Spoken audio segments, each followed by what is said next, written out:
Well-backed Declan Queally horse at the top of the market in our opening race, just as was the case yesterday. That one hosed up 7-4 on. Donna was expecting Carrickmorna Spruce to be quite so short, but do you think that is a real vote of confidence in her ahead of this engagement? Yeah, it seems to be, Gary. Look, we don't know. We haven't seen her over hurdles yet, but her bumper form last year, she was so progressive, and even the way that she raced, she generally dropped in and then ridden by Declan Queally for that turn of foot, which she has, and she has it as a potent weapon to utilise at the end of her races, which she did at Punchestown the last time we saw her, most notably when she got home by 4 lengths from Shaw Lynn, and Shaw Lynn's a high-class filly of our mare of Paddy Toomey's, and she's nicely bred as well to Carrickmorna Spruce. She's a half-sister to Carrickmorna Queen and Carrickmorna Beach, and her dam's a 3-part sister to Carrickmorna King. It was a good horse for Philip Hobbs. So an awful lot to like about it. Just such an exciting mare for Declan Queally, who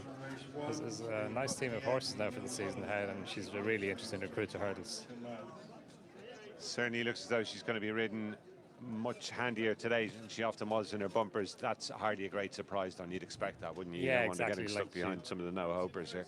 Yeah, just in the front rank, or maybe just behind the front rank, I'm sure. Michael Keneally, who we saw to good effect on Rocky's time in that Galway when he was Mr. Michael Keneally then, now conditional, claiming 7th, so it's going to be a good ride for him as well, and he's forming a nice partnership with Declan Queally. So 7-4 on then about Carrickmorna Spruce, 4-1 Amen Kate, a run to the Crean also on 4-1, 7 a run from Mahler. Low and Shaz was one we didn't get a chance to speak about, Don, a little bit earlier on. Could you see her threatening a place in the frame?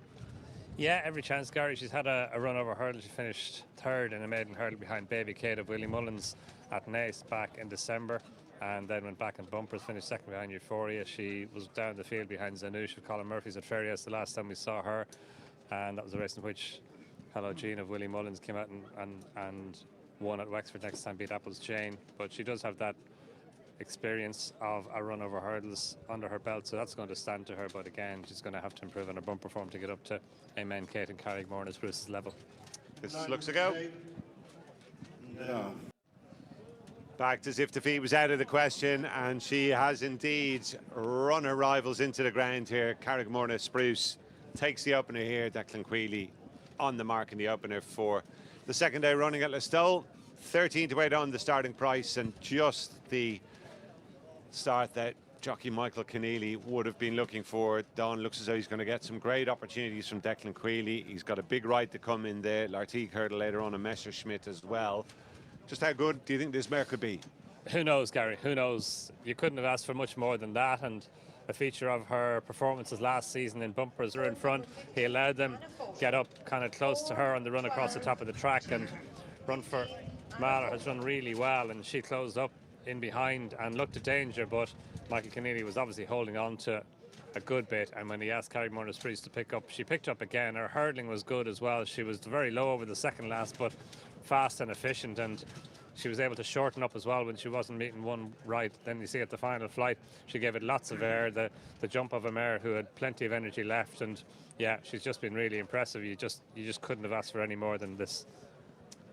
Good effort from Run for Mahler, who's the only one really able to keep tabs on her throughout, and De Boya has indeed produced a much improved effort compared to her previous foray over hurdles in 3rd. She's going to give her connections, I'm sure, plenty of fun under both codes.